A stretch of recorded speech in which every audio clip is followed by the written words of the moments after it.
सुनते रहते। अरे ओ किशोर के बच्चे, तू आया कि सूरज निकल आया? मैंने कितनी बार कहा मेरे आने से पहले दुकान खुल जानी चाहिए। किशोर ने सिर झुकाया। सॉरी सेठ, कल रात 11 बजे तक बर्तन धो रहा था। बिहारी ने गुस्से से कहा। सॉरी से पेट भरता है क्या? जल्दी अंदर जा, चिकन काट, प्याज काट, बर्तन धो। और सुन, आज से बिरयानी 120 रुपए की हो गई है। किशोर चौंक गया। सेठ, कल तक तो 100 थी। कल थी, आज नहीं। चिकन महंगा हो गया है भाई, मुझे भी तो कुछ कमाना है ना। तभी रामलाल आया। खेत में काम करने वाला मजबूत आदमी, धोती कुर्ता, सिर पर गमछा। बिहारी भाई, 1 प्लेट बिरयानी लगा दो, खेत में जाना है। तुम्हारे हाथ की बिरयानी खाकर मजा आता है। बिहारी बोले। हाँ हाँ लगा देता हूँ, लेकिन अब 120 की मिलेगी। रामलाल की आंखें बड़ी हो गईं। अरे बिहारी, तू तो हर हफ्ते दाम बढ़ा देता है। पिछले हफ्ते 70 से 100 किया, अब 100 से 120। गरीबों पर थोड़ा रहम कर ले भाई। बिहारी ने कंधे उचकाए। क्या करूं रामलाल भाई, चिकन वाला रोज दाम बढ़ाता है और यहाँ नॉनवेज की दूसरी दुकान है ही नहीं। लोग आएंगे ही मेरे पास। रामलाल ने सिर हिलाया। सच है, दूसरे गांव जाना महंगा पड़ता है। बस लगा दे 1 प्लेट। किशोर बिरयानी की प्लेट लेकर आ रहा था। प्लेट बहुत गर्म थी, हाथ कांप गए। धड़ाम, प्लेट जमीन पर गिरी। बिरयानी इधर उधर बिखर गई। चावल, चिकन, मसाला सब जमीन पर। बिहारी चिल्लाए। अरे ओ मूर्ख किशोर के बच्चे, ये प्लेट के पैसे तेरे बाप देगा क्या? तुझे रखा था काम आसान करने के लिए, तू तो मेरा नुकसान कर रहा है। किशोर घुटनों पर बैठ गया। मालिक, गलती हो गई। प्लेट बहुत गर्म थी, हाथ से छूट गई। माफ कर दो सेठ। बिहारी और गुस्सा हुए। माफ? आज माफ किया तो कल फिर गिराएगा। निकल जा यहाँ से, आज से तू काम पर नहीं। रामलाल ने बीच में बोला। अरे बिहारी भाई, थोड़ी सी गलती हुई, ये अभी नादान है।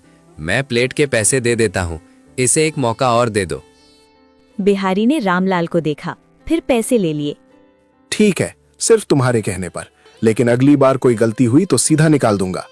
किशोर ने रामलाल के पैर छुए। भाई साहब, आज आपने मेरी इज्जत बचा ली। भगवान आपको बहुत सुख दे। रामलाल ने कंधे पर हाथ रखा। बेटा मेहनत कर, लेकिन कभी कभी अपनी मेहनत को अपना बनाने की कोशिश भी कर। शाम को किशोर घर पहुंचा। रानी ने पूछा, क्या हुआ आज? चेहरा उदास क्यों है? किशोर ने सारी बात बताई। रानी चुप रही। तभी बाहर से जोर की आवाज आई। अरे ओ किशोर, बाहर निकल। गांव का सबसे बड़ा सूदखोर, मोटा सुनहरी चेन, हमेशा गुस्से में। 3 महीने हो गए मेरे पैसे दिए हुए। तूने कहा था 2 महीने में लौटा दूंगा। अब 1 हफ्ते का समय दे रहा हूँ, नहीं दिया तो घर कब्जा कर लूंगा। किशोर के पैर कांप गए। रानी की आंखों में आंसू आ गए। रानी बोली, अब क्या करेंगे? मेरे गहने बेच दे। किशोर बोला, नहीं, मैं बिहारी सेठ से उधार मांगता हूँ, शायद वो मदद कर दे। किशोर ढाबे पहुंचा। सेठ, मुझे 50,000 रुपए चाहिए। लल्लन टॉप सेठ घर ले लेगा, मदद कर दो सेठ। बिहारी जोर से हंसे। अरे किशोर, तू मजाक कर रहा है क्या? मेरा धंधा भी ठीक नहीं चल रहा।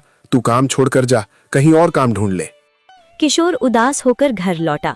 रानी ने कहा, अब एक ही रास्ता दिख रहा है, अपना छोटा सा धंधा शुरू करो। किशोर बोला, कौन सा धंधा रानी? मुझे तो कुछ आता ही नहीं।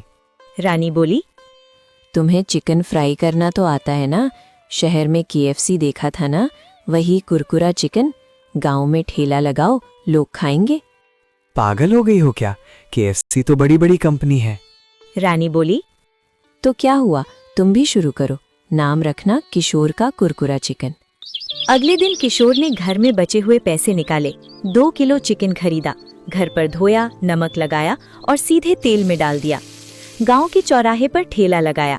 लकड़ी का बोर्ड लिखा, KFC स्टाइल कुरकुरा चिकन, सिर्फ 70 रुपए प्लेट। पहले 2 लड़के आए, बाबलू और पिंटू। अरे किशोर भाई, बिहारी की दुकान छोड़ दी? हाँ, अब अपना धंधा, खाओ और बताओ। दोनों ने खाया, फिर मुंह बनाया। अरे ये क्या है? पूरा तेल तेल, स्वाद भी नहीं, बस तेल में डुबो दिया। शहर का KFC तो कुरकुरा और टेस्टी होता है।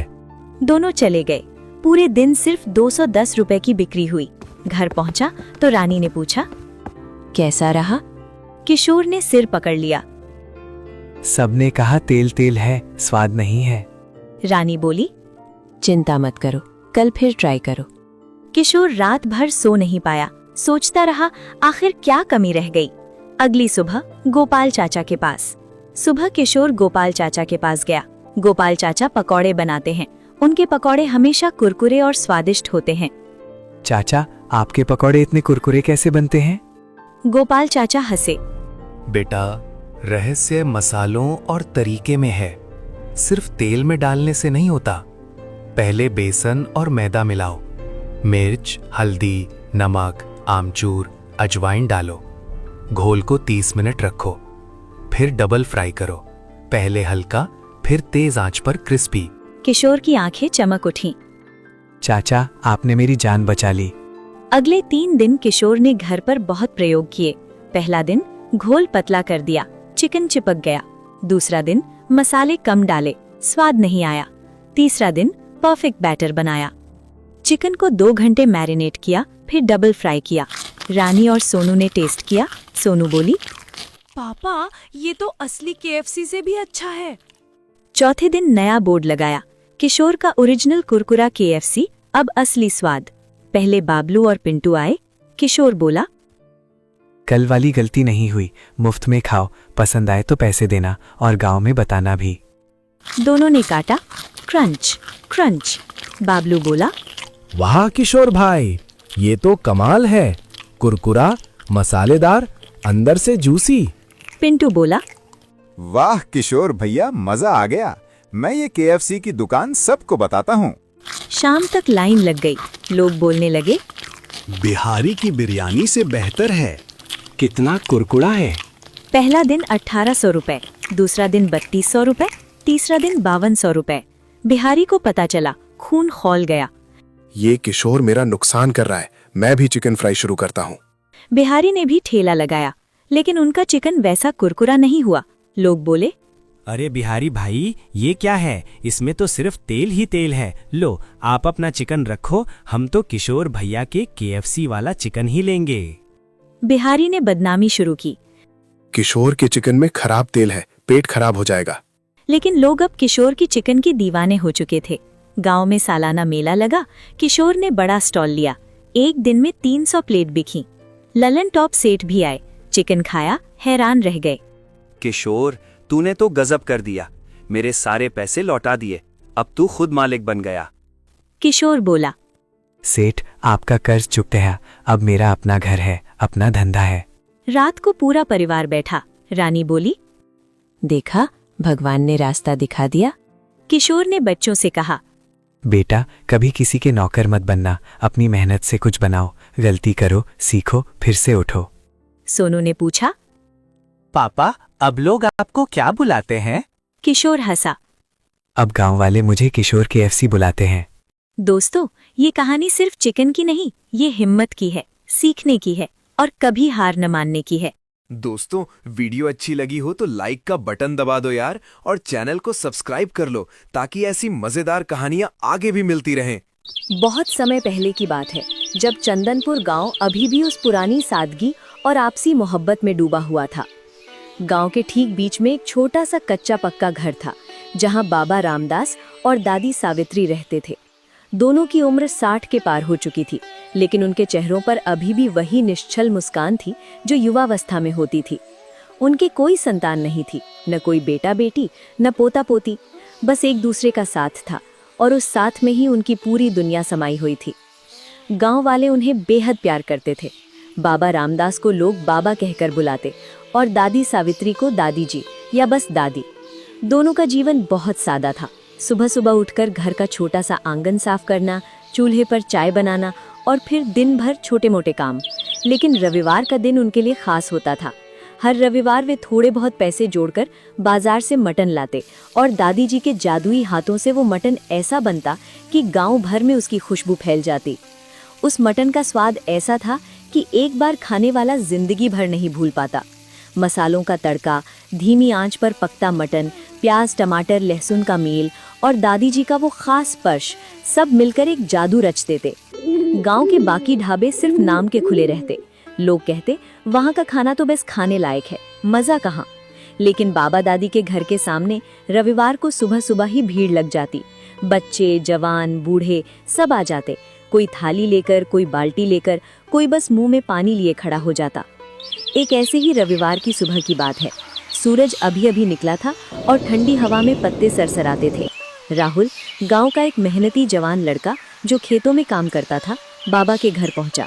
उसने आवाज लगाई, अरे बाबा, आज रविवार है, जल्दी उठो, मटन लाने चलो, वरना भीड़ लग जाएगी और दादी बना नहीं पाएंगी।